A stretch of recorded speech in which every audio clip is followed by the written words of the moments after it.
Bom, nós temos a expectativa e acreditamos que a pior parte de toda essa situação já tem passado. Acreditamos que estamos numa retomada.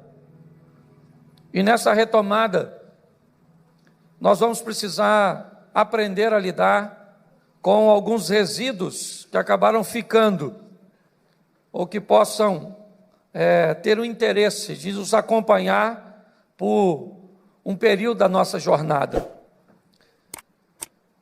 Eu tenho visto muitas pessoas desanimadas, eu tenho visto muitas pessoas que quando você vai conversar com ela, até a sua palavra de ânimo não está muito fortalecida. E todas as vezes que você vai, às vezes, conversar com alguém, esse alguém sempre tem a dar uma ênfase, né? A dificuldade, o problema, né? E eu quero conversar com você hoje, deixar para você só, rapidinho, pessoas que trazem um comportamento que você deve deixar afastados de você durante um período, e pessoas que você deve trazer para perto de você, porque o comportamento, a perspectiva, a maneira que ela resolveu lidar com essa situação, vai te impulsionar, vai levar você para frente. Tudo que você vê em rede social, a nível de notícia, ou fala de política ou fala de doença, quando não fala das duas coisas juntas.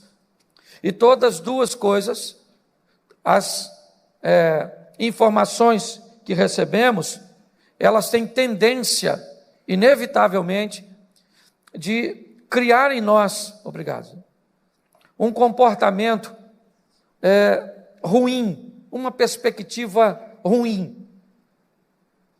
Quando nós olhamos para toda essa estrutura, é isso que vemos. E por isso, as pessoas falam mais de divórcio. O divórcio cresceu demais nesse período. Mas nós sabemos que a união dos casais, a valorização da família, a revisão de valores no que diz respeito a tempo de qualidade com as pessoas que amamos, foi muito maior do que o número de pessoas que pensaram, né? Porque a pesquisa falou, na verdade, de pessoas que pesquisaram sobre divórcio na internet. Ou seja, as notícias ruins, elas têm sido mais enfáticas do que as boas. Eu já falei isso aqui algumas vezes. Me parece que o sucesso, ele é muito tímido, ele é muito recatado, ele é menos barulhento. Me parece que o fracasso, ele, talvez por sua dor, as pessoas desejam compartilhá-lo. Dificilmente aqui hoje, se você achou na rua um pacote com 20 mil reais, você contou para muita gente, se é que contou para alguém. Agora, provavelmente, se tu perdeu 50, tu já falou, cara, perdi 50 conto hoje. Pai, eu perdi 50 conto. Rapaz, sabe o que aconteceu comigo hoje? Perdi 50. Porque o fracasso, ele é muito mais barulhento do que... É ou não é? Por exemplo, dificilmente você vai ouvir uma esposa falar assim, quer saber de uma coisa para vocês? Meu marido é hiper, mega, super, power, extraordinário. A senhora diz, é ruim, hein? Ainda que ele seja. Mas se ele for ruim, nossa, menino, estou doido para Jesus voltar. E se ele não voltar para todo mundo, que volte pelo menos para ele, para que ele receba o galardão e vá embora dessa terra. Então eu tenho aprendido que o fracasso, ele é muito mais barulhento. Então por isso nós observamos, né, muitas pessoas falando de dor, de perda, de caos, de falência, disso. E eu quero que você, pelo menos durante um período, até você se fortalecer, você passe a andar com gente que tem um comportamento que faça a diferença. Então eu quero usar com vocês aqui 6 textos. Vai ser rapidinho, você nem vai sentir, vai ser com anestesia. Põe primeiro esse aqui, Marcos 5:35. Marcos 5:35. Estando ele ainda falando, chegaram alguns dos principais da sinagoga, a quem disseram: a tua filha está morta, para que enfadas mais o mestre? Feche os seus olhos. Pai, continue falando conosco. Usa-me como um canal de bênção, pelo poder do nome de Jesus. Amém. Glória a Deus. Louvado seja o Eterno. Vamos aqui para entendermos um pouquinho isso. Jairo, um dos principais da sinagoga, tem sua menina de 12 anos, moribunda, à beira da morte. Após inúmeras tentativas de sucesso, não conseguindo êxito, ele põe toda a sua estrutura em jogo e vai procurar Jesus. Enquanto ele procura Jesus, sua filha está em casa vivendo seus últimos momentos. Ele sai de casa desesperado, tem um encontro com Jesus e pede a Jesus que vá até sua casa. Jesus prontamente diz para ele que vai acompanhá-lo e Jesus começa a andar na direção da casa de Jairo. E qual é o problema? É o tipo de pessoas que Jairo deixou na sua casa. Na casa de Jairo ficaram algumas pessoas, provavelmente pessoas comprometidas com sua dor, pessoas interessadas no sucesso de Jairo, pessoas que queriam que a filha de Jairo ficasse curada. Eles queriam tudo isso. Essas pessoas estão na casa de Jairo. Jairo não está em casa, ele está procurando Jesus. Quando a menina morre e algumas pessoas saem da casa de Jairo, pessoas que frequentavam a casa dele, que faziam parte de seu círculo íntimo, que tinham provavelmente relacionamentos até sadios com ele, mas elas vão avisar a Jairo que a menina morreu. E talvez isso bastasse. Era só chegar para Jairo e dizer: Jairo, viemos da sua casa e viemos para te dar uma notícia ruim. A sua filha acabou de morrer. Mas não foi isso. O problema não é a notícia, é o que eles dão posterior à notícia. É esse tipo de mentalidade, é esse tipo de gente que nós estamos precisando evitar. Parece que nós cristãos, quando falamos de evitar pessoas, parece que nós estamos excluindo essas pessoas, parece que a nossa fé fala o contrário. Mas vamos lá, Salmo 1: bem-aventurado o varão que não anda segundo o conselho dos ímpios, não se detém no caminho dos pecadores, nem se assenta à roda dos escarnecedores. O que a Bíblia está estabelecendo? Um processo seletivo. Seja seletivo de quem você se senta, de quem vai te influenciar. Nós nos sentimos muito desconfortáveis quando em qualquer ambiente vamos fazer alguma seleção. E é por isso que muitas pessoas se prejudicam. Quando eles chegam, era só falar para Jairo. Eles já viram Jairo, já viram Jesus. Sabem que Jairo foi procurar Jesus, porque a frase dita por eles embasa isso. Mas assim que eles dizem: Jairo, a sua filha morreu, eles concluem dizendo: por que é que você ainda incomoda Jesus?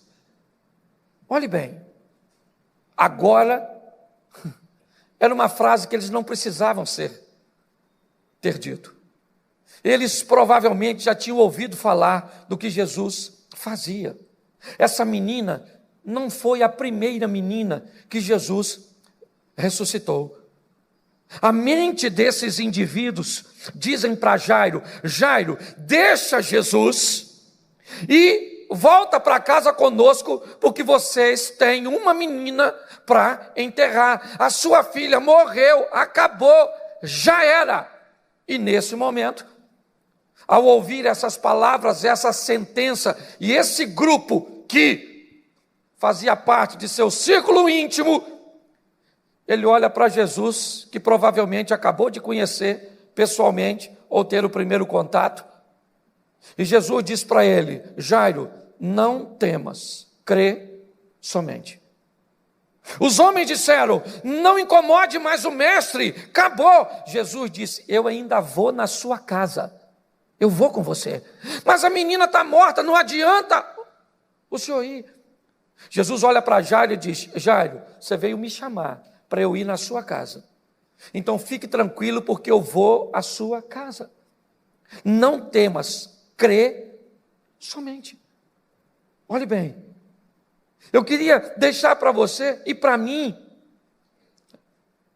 uma seleção que precisamos fazer dessas pessoas que, quando olham para o nosso casamento, para os nossos filhos, para os nossos negócios, para a nossa vida cristã, quando olha para qualquer estrutura nossa e tem uma visão verdadeira, porque eu não estou falando que eles estão mentindo, eles não estão mentindo. A menina morreu, sim ou não?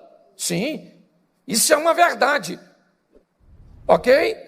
O problema é que eles, depois de anunciar a notícia, eles vieram com uma perspectiva ruim.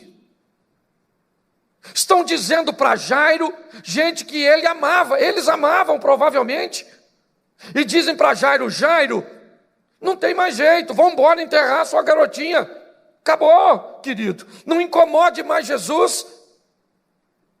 Eu não estou dizendo de um parecer negativo, como eu vou usar o próximo aqui, não. Esse é de gente que frequentava a casa de Jairo, que provavelmente era membro da sinagoga de Jairo, era gente que amava Jairo, que gostava da garotinha. Mas deixa eu falar uma coisa para você. Sabe a historinha que de boas intenções o inferno está cheio? Mais do que gente bem intencionada, nós temos que andar com gente que tem fé, que no momento de maior adversidade vai dizer: segura as pontas, porque Deus vai agir a seu respeito. Fica tranquilo, porque Deus vai entrar com providência.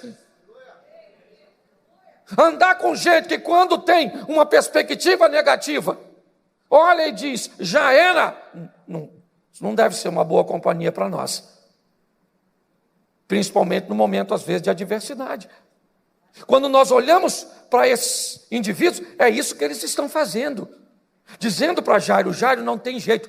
Se Jairo fosse pela cabeça deles: aí, Jesus, valeu, não precisa não.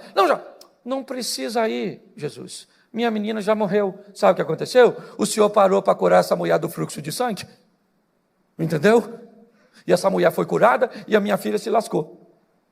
Agora pode ir com o seu discípulozinho. Mas quando ele olha para Jesus, Jesus disse: Jairo, vou falar uma coisa para você, não temas, eu vou na sua. Provavelmente Jairo não sabe nem o que ele vai fazer lá.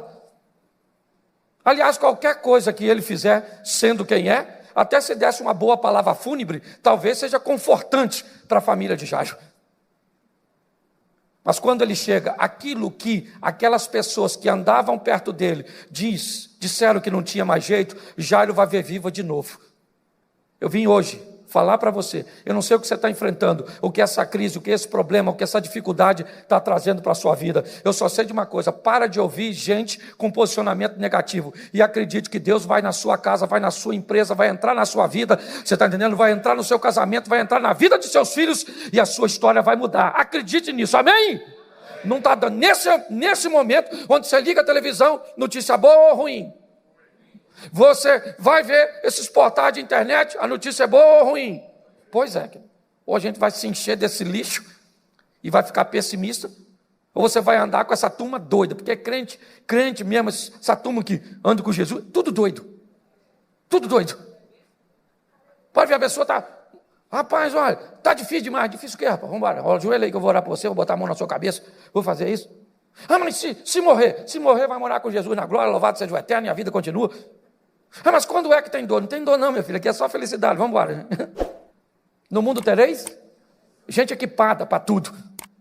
Então se tem gente que você tem que colocar fora de você, são as pessoas que te amam, mas que não conseguem olhar a estrutura pela fé, é só por vista. Morreu, acabou, não dá mais para segurar, explode o coração. Você tem que andar com gente que diz: irmão, o bagulho está doido. Deus tem uns anjos, maneiro. Mas a crise, Pois é, Deus tem poder sobre a crise. Mas um marido se apaixonou por outra. Pois é, menino, Deus tem poder para tirar a paixão lá e botar de novo em tu. Sério, que é isso? Nossa, mas eu já perdi.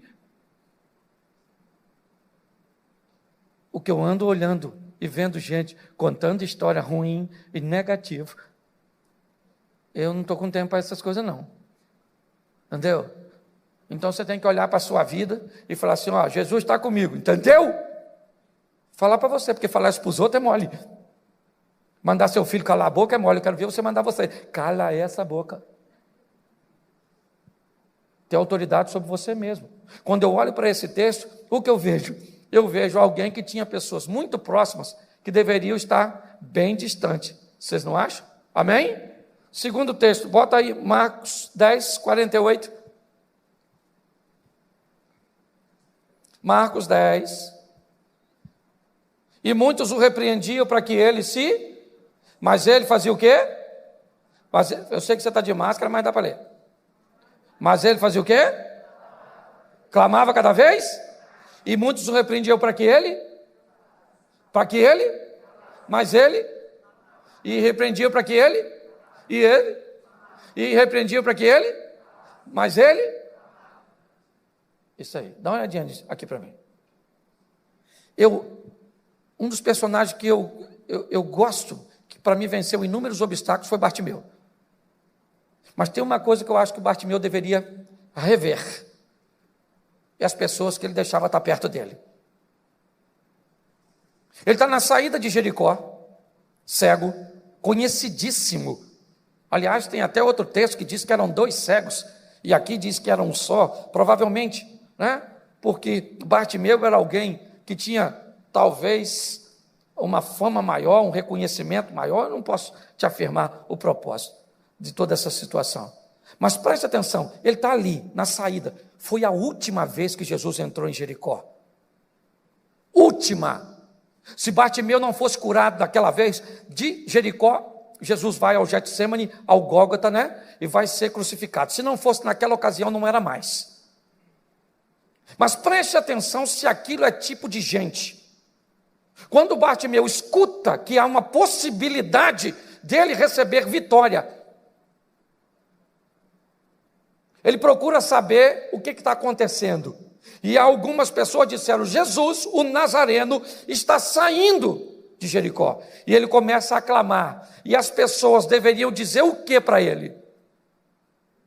Isso mesmo, Bartimeu. Grita alto, vou gritar, espera um pouquinho, vou lá chamar ele, para ver se ele te atende. Não acredito não, porque ele é popstar, está no topo da cadeia alimentar. Mas eu vou lá falar com ele, sim ou não? Pois é, querido. Mas sabe o que o pessoal falou para ele? Cala a boca, Bartimeu. Ele não vai te ouvir. Como é que eu posso me manter perto de gente, de me assentar perto de pessoas que não querem o meu bem, ou que se querem não acreditam que a minha situação pode se reverter, que as coisas podem mudar, que a porta pode se abrir no meio do caos, porque nós estamos entregando nossa causa nas mãos do Senhor. Esse não é um tipo de gente que nós devemos ter por perto. Gente que ao invés de dizer, fica aqui que eu vou chamar, diz, ele não vai te ouvir. Não vai dar para isso acontecer, Bartimeu. Fica quietinho. Ele conseguiu enxergar, sim ou não? Conseguiu, é lógico. Mas dizer que esse tipo de gente, com esse comportamento, tem que ficar perto de nós? Não.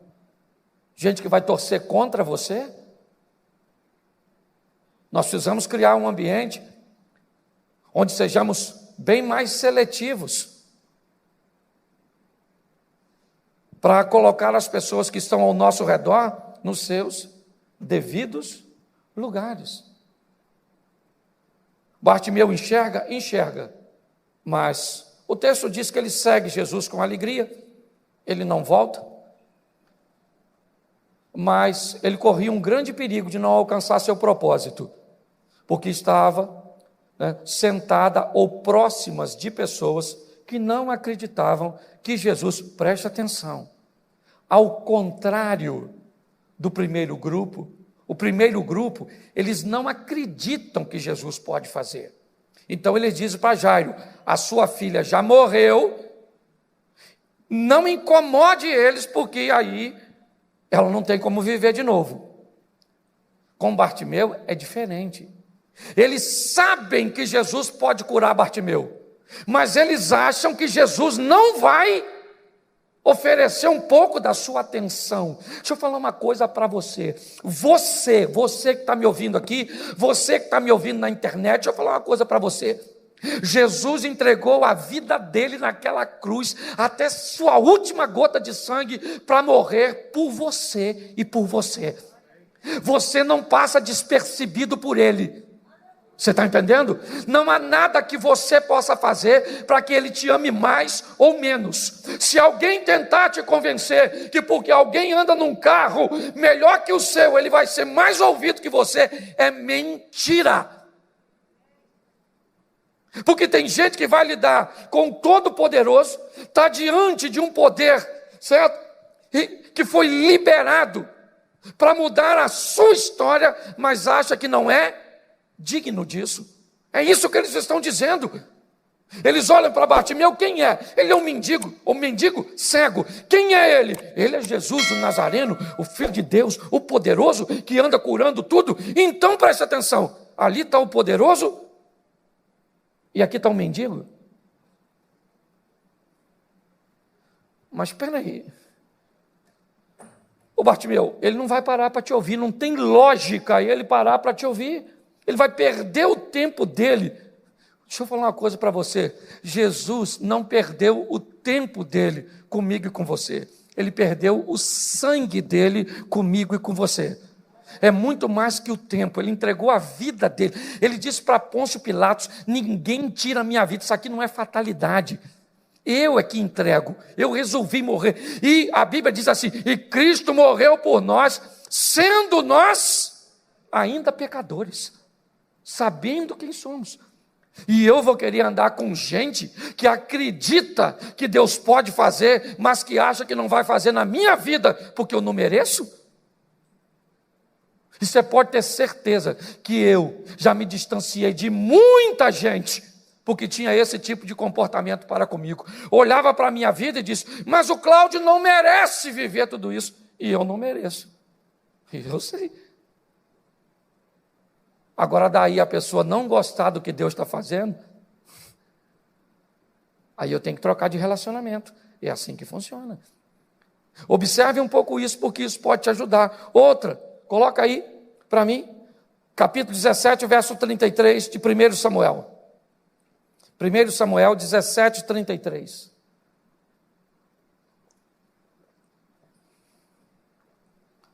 Porém Saul disse a Davi: contra esse filisteu não podereis ir para pelejar com ele, pois tu ainda és moço, e ele, homem de guerra desde a sua... Sabe o que mais me impressiona nessa passagem? É que para Davi enfrentar Golias, ele depende da autorização de Saul. E sabe o que mais me impressiona? É que Saul tem certeza que Davi vai, mas mesmo assim, autoriza. Ele está dizendo para Davi: contra esse gigante, você não pode ir pelejar. Você é moço, e ele é guerreiro desde a mocidade. Não tem cabimento, você não tem como vencer esse gigante. Bom, querido, se eu não tenho como vencer, por que você vai me autorizar? Olhe bem, me parece que Saul quer se livrar de uma vergonha maior, que é não ter nenhum representante de Israel que lutasse contra o gigante. Porque você pode ter certeza que para os filisteus, Davi poderia parecer pequeno, é verdade. Mas eles não tinham uma proximidade tão grande para identificar que Davi não era um guerreiro. Até porque ele era novo, pequeno, em relação talvez aos soldados. Mas, na descrição dele, Ele era forte, valente. Tudo isso descreveram quando ele vai tocar para Saul. Mas Saul, quando olha para Davi, o que Davi tem? Um gigante, que na verdade não está nem envergonhando ele, está envergonhando Saul e todo o reino.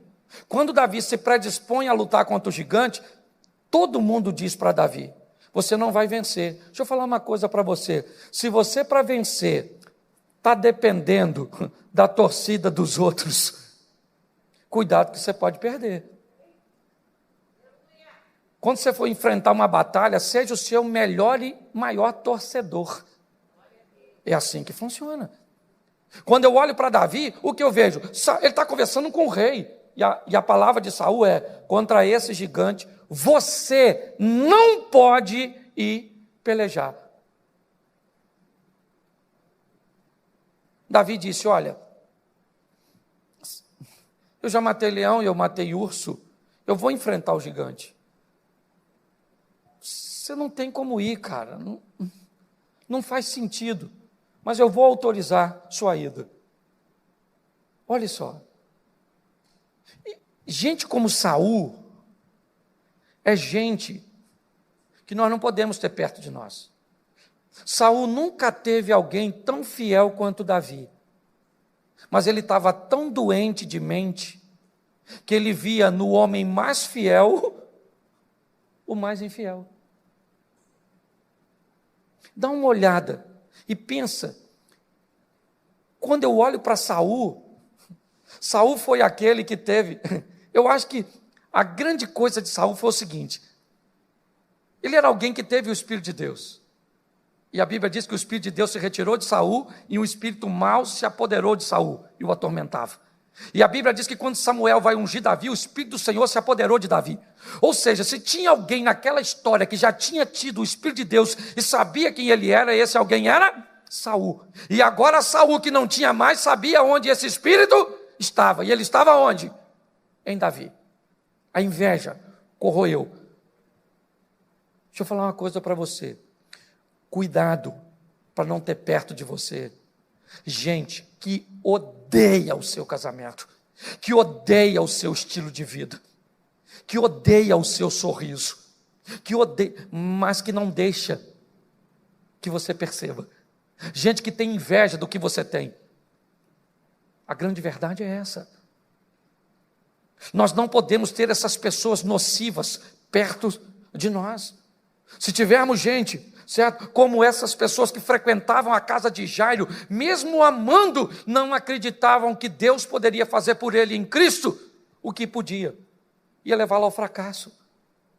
Se nós nos permitimos sentar com pessoas como Bartimeu, nós corremos o risco de ver Jesus passar na nossa vida e nós não vivemos o nosso milagre. Se nós convivemos com gente, e Davi me parece que é a junção de tudo isso, porque na sua casa seus irmãos o mandam embora, chamando de pretensioso. O rei diz que ele não pode, os soldados dizem: olha, esse menino está querendo enfrentar, ou seja, ninguém acreditava nele. Eu sei que às vezes, escute o que eu vou falar, você chega em determinados estágios da sua vida, que lidar com alguém que está no estágio abaixo seu, vai ajudar bastante seu ego. Porque são pessoas que vão medir as palavras, vão ser pessoas que vão te fazer elogios. Quando você lida com alguém, seja quem for, que está num nível um pouquinho abaixo, essa pessoa às vezes tem receios de falar para você determinadas verdades. Mas aprenda uma coisa: lidar com gente que pode dizer para você coisas que outros não teriam vontade de dizer, trazer gente do seu nível para perto de você é extraordinário. Eu já saí da igreja aqui, depois de uma pregação, e muitas pessoas falaram comigo assim: pô, pastor, sua pregação foi uma benção. E no caminho de casa minha mulher falou assim comigo: pô, Cláudio, tem que orar mais, pô. Hoje não valeu nem o ingresso, foi ruim demais. Aí eu fiquei: foi ruim ou foi bom? Ah, pode ter sido bom para um e ruim para o outro. Mas quem é que pode me falar coisas que ninguém pode? A minha esposa. Quando nós olhamos para essa estrutura, nós precisamos ter pessoas perto de nós. E é isso que eu vejo aqui. Pessoas que não sejam tóxicas, que não sejam nocivas. Pessoas que nos ofereçam exemplos, né, que possam levar nossa vida para outro estágio. Então eu quero rapidinho só te mostrar que tipo de gente agora você deveria levar para perto da sua vida. Lucas 15, 21. Põe aqui. Lucas 15, 21. E o filho disse o quê? Pai, pequei contra o céu e perante ti, e já não sou digno de ser chamado seu? Gente com o espírito do filho pródigo. Quem é o pródigo? O pródigo é o cara que fez besteira. O pródigo é um cara que fez escolhas erradas. O pródigo é um camarada que se enfiou onde não devia. O pródigo fez um montão de besteira, um montão de coisa ruim. Ele se perdeu durante a caminhada, sim ou não? Mas como é que foi o final da história do pródigo? Foi uma história de reconhecimento. De alguém que caiu em si, olhou para a sua vida, viu tudo que fez, não gostou, resolveu se reposicionar, foi lá, tomou posse de tudo aquilo que era seu, sim ou não? Pois é, querido. É esse tipo de gente que nós temos que ter perto de nós. Gente que quando vai contar suas histórias, falam de seus erros, de suas falências, de suas crises, de seus problemas, de suas segundas tentativas, de suas falhas, de seus erros. Gente que não se esconda por detrás, né, de situações que deem argumento a seu fracasso. Não, o pródigo olhou e disse: onde eu estou? Eu estou numa pocilga. É isso que eu estou. Longe do meu pai, e é aqui que eu vim parar. Então o que é que eu faço? Eu volto para meu pai, porque o que me trouxe para essa pocilga foi a distância, agora eu me aproximo. Então preste atenção, não tem problema você ter gente que tem passado ruim perto de você, não. Não. Tem gente que olha para o passado das pessoas e dizem: eu não quero ficar perto dela, porque ela fez isso, ela fez aquilo, ela já teve esse comportamento, ela casou de novo, ela fez aquilo. Não. Não tenha medo de quem tem passado ruim, não. Tenha medo e não ande perto de quem não quer corrigir o seu presente para ter um futuro muito melhor do que o seu passado. Quando eu olho para esse camarada, o que eu vejo? Eu vejo alguém que errou e fez muita besteira, né? E uma história que Jesus usou para elucidar alguém que estava perdido, mas conseguiu se reencontrar. É assim que funciona. É esse tipo de gente que nós temos que ter perto de nós. Sabe? Gente que tem um histórico ruim, que quando ele começa a te falar o que ele vivia, o que ele sofreu, como aconteceu, e você olha hoje, e ele começa a te falar como mudou. Ele falou: eu vou para meu pai. Por quê? Porque lá no meu pai até os trabalhadores têm pão com fartura. Eu vou lá para meu pai e vou dizer para ele: pequei contra o céu, peguei diante de ti, já não sou digno de ser chamado teu filho. Eu vou falar dos meus erros, porque eu não aguento mais, eu quero mudar de vida. Isso é importante, você andar com gente que sabe que errou e que não tem medo de seu erro. Gente que não vai achar que sua saliva tem substâncias terapêuticas e curativas. Não. Gente que vai olhar e diz: eu vacilei, eu traí, eu me ferrei. Eu ferrei as pessoas que me amavam. Eu prejudiquei fulano, eu dei volta em ciclano, eu não paguei fulano de tal. Eu fiz isso, fiz aquilo, mas isso está no meu passado. Nós precisamos nos aproximar de gente que quer viver uma nova vida ao lado de Deus. É assim que funciona. E quando você for conversar com gente desse tipo, as coisas são diferentes. Todas as vezes que Jesus ia viver momentos extraordinários, vamos voltar um pouquinho à casa de Jairo, na hora de entrar naquele ambiente onde a menina está morta, quem ele chama? Seus discípulos mais chegados. Porque se dentro daquele quarto, Jairo olha para Pedro e diz: Pedro, minha menina morreu de verdade, Pedro está ali. Pedro diria: fica quieto, Jairo. Fica quieto, porque nosso mestre não perde tempo em nada. Já vimos ele fazer coisas muito maiores do que o que ele vai fazer aqui hoje. Segura a onda. Mas se Jesus leva Judas Iscariotes, morreu mesmo, hein? Morreu mesmo, olha lá. Está branquinha já. Encosta a mão nela para ver se está gelado. Preste atenção. Nós temos que olhar e decidir trazer para perto de nós pessoas que vão levar a nossa vida para outro nível. 2 Reis 5,13. Só mais 2 textos. 2 Reis 5,13. Então chegaram a ele os seus servos e lhe falaram e disseram: meu pai, se o profeta te dissesse, ou se dissera alguma grande coisa, porventura não as faria? Quanto mais dizendo, vai e lava-te e ficarás? Olhe para mim aqui, esse cara está voltando para casa doente. É isso. O interesse de Naamã é voltar para casa doente. Entende? Ele era leproso e vai voltar para casa leproso, porque ele já está cansado. Ele sai com a perspectiva de achar cura, e ele vai no rei de Samaria que rasga as suas vestes.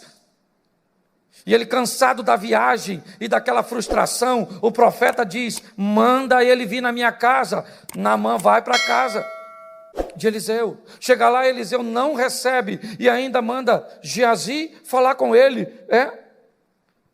Manda ele dar 7 mergulhos. Ele disse: eu não vou mais, chega, eu estou cansado. De onde eu venho tem rios mais limpos do que o Jordão. Eu não vou, vamos embora. E os homens que estão com ele, gente que andava com cara, gente que ele levou na comitiva, olhou para Naamã e disse: calma, chefe, calma, vamos pensar direito. A fama desse cara é boa, ele não é qualquer um, ele é respeitado nessa nação. Se esse cara dissesse para o senhor fazer algo difícil, o senhor não faria? Quanto mais dar um pulinho ali e dar uns mergulhos. Vamos lá, cara, vamos embora. Naamã falou: isso aí, vamos lá mesmo, vamos lá. Ele foi lá, deu os 7 mergulhos e ficou curado. E se ele tivesse com a turma que estava perto do Bartimeu? Tinha voltado para casa? Leproso. Olha só, o sucesso desse cara está diretamente ligado a quem está perto dele. Isso é muito mais importante do que você possa imaginar. Muito mais importante. Suas conexões, as pessoas que exercem influência, as pessoas que estão perto de você. É assim que funciona. Quando nós olhamos, o que nós vemos? Nós vemos esses caras fazendo diferença. Quer voltar para o Velho Testamento, para o Novo Testamento, para a gente fechar? Vamos lá. Um paralítico está sendo carregado por 4 homens até Cafarnaum, a casa da sogra de Pedro.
E quando eles chegam em Cafarnaum, uma multidão está ao redor da casa de Jesus. Não há possibilidade nenhuma de se entrar naquela casa.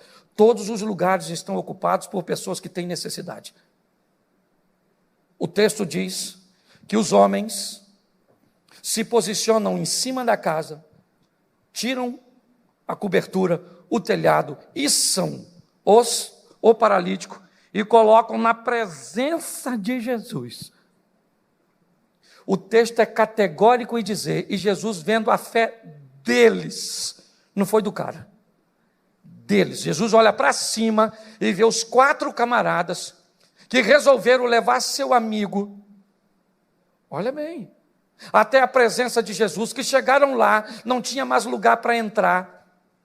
Mas esses 4 camaradas romperam os obstáculos, ultrapassaram as barreiras e colocaram o paralítico na presença de Jesus. O texto diz que Jesus diz: perdoados estão os teus pecados. Começaram a rir. Quem é esse que perdoa pecado? Ele diz: então vocês acham que é mais difícil? Então, para que vocês saibam que o Filho do Homem tem poder na terra para perdoar pecados, levanta, toma a tua cama e vai para a tua casa. Quando aquele homem entrou naquela casa, a cama carregava ele. Quando ele saiu daquela casa, ele carregava aquela cama. Mas tudo isso aconteceu por quê? Por causa das pessoas. E eu só citei texto para vocês de vitória. Eu poderia ter mostrado para vocês inúmeros textos.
De camarada como filho de Salomão, que vai pelo conselho dos mais novos e faz as tribos se separarem para sempre.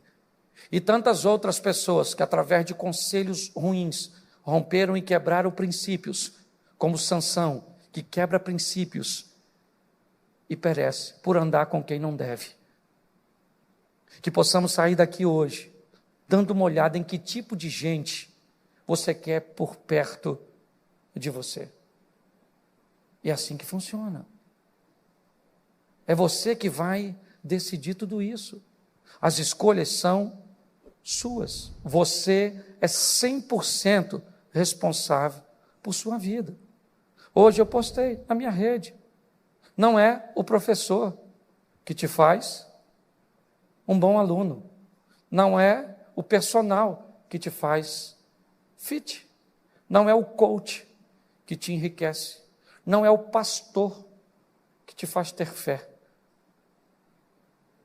Na vida, você tem 100% de responsabilidade do que você vai fazer. É assim que funciona. Pegue essas pessoas que têm valores e princípios e que vão te impulsionar, principalmente nesse momento agora, sabe? E vão te levar para frente. Eu queria que você ficasse de pé nesse momento e saísse daqui olhando para a sua vida e dizendo: Deus é poderoso e eu vou vencer em Cristo Jesus. Feche seus olhos neste momento. Feche seus olhos. Eu quero orar por você que está em casa também. Pai, em nome de Jesus, ó Deus, inúmeras passagens bíblicas, nós recebemos as orientações de escolher os nossos relacionamentos, de estabelecer as pessoas que irão exercer influência sobre nós.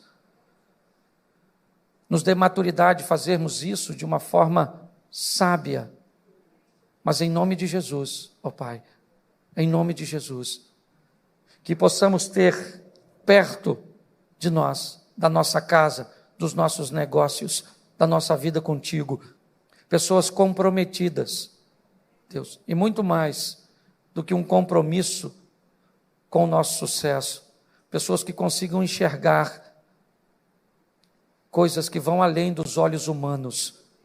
Em nome de Jesus, abençoa, ó Pai, a cada um dos teus filhos, Abençoa a nossa casa, a nossa família, o nosso ministério, os nossos negócios.